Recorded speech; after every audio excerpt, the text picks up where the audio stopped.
নমস্কার, আপনারা দেখছেন TV9 বাংলা। আমি কমলেশ। আর ঠিক 1 মাস 4 দিন বাকি লোকসভা ভোটের রেজাল্ট বেরোতে। ঠিক ওই সময়ে একটা শব্দ বারবার ঘুরে ফিরে আসবে, নিরঙ্কুশ সংখ্যাগরিষ্ঠতা। এই শব্দটা আমরা ভোটের সময় শুনতে পাই, সরকার গঠনের সময় শুনতে পাই। এবার কি হবে সেটা তো সময় বলবে, কিন্তু এটা বলা যায় যে এই মুহূর্তে বাংলায় যদি কারুর নিরঙ্কুশ সংখ্যাগরিষ্ঠতা থাকে সেটা হচ্ছে গরম, স্পেসিফিক্যালি বললে শুকনো গরমের। এবং এতটাই সংখ্যাগরিষ্ঠ, এতটাই আধিপত্য শুকনো গরমের যে জলীয় বাষ্পের পরিমাণ একেবারে তলানিতে গিয়ে ঠেকেছে। ঠিক আমরা জানি শীতকালে বাতাস শুকনো হয়, শুষ্ক হয়ে যায়, চামড়া ফাটে, কিন্তু এখন দেখা যাচ্ছে শীতের থেকেও বেশি শুকনো হয়ে গেছে বাতাস। কলকাতার আপেক্ষিক আর্দ্রতা যেটা মিনিমাম, সেটা কালকে 21% নেমে এসেছে। এবং সেই কারণেই পারদের লাফ 43 ডিগ্রি, রেকর্ড ভাঙা গরম। 70 বছরে এপ্রিল মাসে এরকম গরম কলকাতা দেখেনি। কলাইকুণ্ডার তাপমাত্রা 47.2 ডিগ্রি সেলসিয়াসে উঠেছে। গতকাল নিয়ে 4 দিন দেশের উষ্ণতম পশ্চিম মেদিনীপুরের কলাইকুণ্ডা। এই রেকর্ডগুলো নিয়ে আলোচনা করব। তার আগে পূর্বাভাস নিয়ে একটু কথা বলি, কারণ রেহাই কবে এটাই বোধহয় এখন সব থেকে বড় প্রশ্ন। দেখুন, গরম গতকাল পর্যন্ত যা ছিল আজকে খুব হেরফের হবে এমন নয়। তাপমাত্রা একটু সামান্য কমতে পারে বা প্রায় একই রকম থেকে যেতে পারে। কাল পর্যন্ত দক্ষিণবঙ্গের একাধিক জেলায় তীব্র তাপপ্রবাহ, লাল সতর্কতা থাকছে। তবে কালকের পর পরিস্থিতি একটু একটু করে বদলাতে শুরু করবে। কালকের পর তাপপ্রবাহের তেজ কমবে। তাপপ্রবাহের সতর্কতা শনিবার পর্যন্ত থাকছে, কিন্তু কালকের পর তাপপ্রবাহের তেজ কমবে। তার পূর্বাভাস দেখলেই সেটা বোঝা যাচ্ছে। তীব্র তাপপ্রবাহ কাল পর্যন্তই, তারপর কোনো জেলায় তীব্র তাপপ্রবাহ অর্থাৎ স্বাভাবিকের থেকে তাপমাত্রা 7 ডিগ্রি উপরে উঠে যাওয়ার যে ইনস্ট্যান্সগুলো আমরা দেখতে পাচ্ছি, সেই সম্ভাবনাটা শুক্রবার শনিবার অনেক কম থাকবে। লাল সতর্কতা কাল পর্যন্তই, শুক্রবার শনিবার আবার হলুদ সতর্কতা কিছু জেলায় ফিরে আসছে, অর্থাৎ সতর্কতার মাত্রা কমিয়ে আনা হচ্ছে। শনিবার পর্যন্ত তাপপ্রবাহ সতর্কতা দক্ষিণবঙ্গের সব জেলায় থাকছে, কিন্তু তাপপ্রবাহের তেজ আগামীকালের পর কমবে।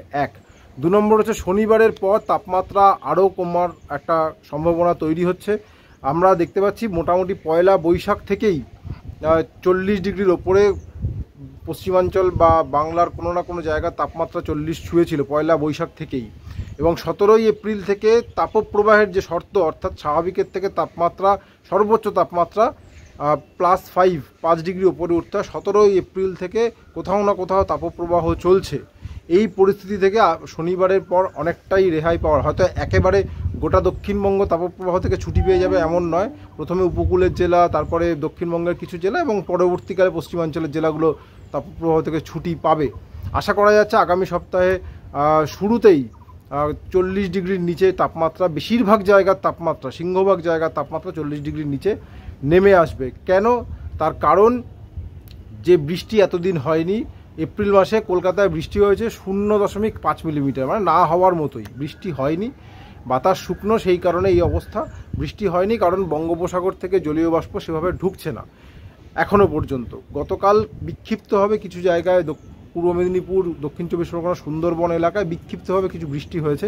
এই বৃষ্টিতে খুব একটা হেরফের হওয়ার কথা নয়, হয়ও হচ্ছেও না। আজকেও আবার তাপমাত্রা লাফিয়ে লাফিয়ে বাড়বে, মানে বাড়তে শুরু করে দিয়েছে ইতিমধ্যে।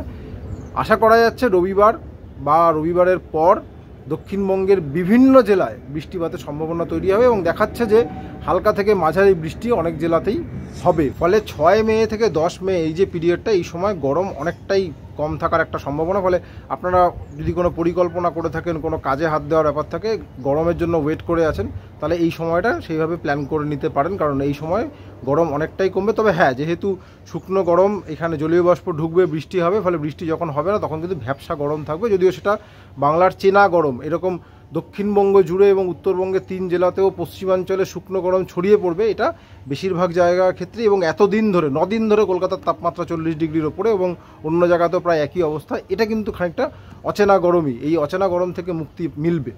এবার এই অচেনা গরমের জন্য কি হলো, কলকাতার তাপমাত্রা 43 ডিগ্রিতে পৌঁছে গেল। এপ্রিল মাসে 1954 সালের পর এই প্রথম, 70 বছরে এই প্রথমবার এপ্রিল মাসে কলকাতার তাপমাত্রা 43 ডিগ্রি ছুঁয়েছে। এর আগে মাত্র 8 বার, মানে এপ্রিল মে জুন মিলিয়ে মাত্র 8 বার কলকাতার তাপমাত্রা রেকর্ডেড হিস্ট্রিতে। তার আগে তো কী হয়েছে আমরা কেউই জানি না, রেকর্ড রাখা যখন হতো না।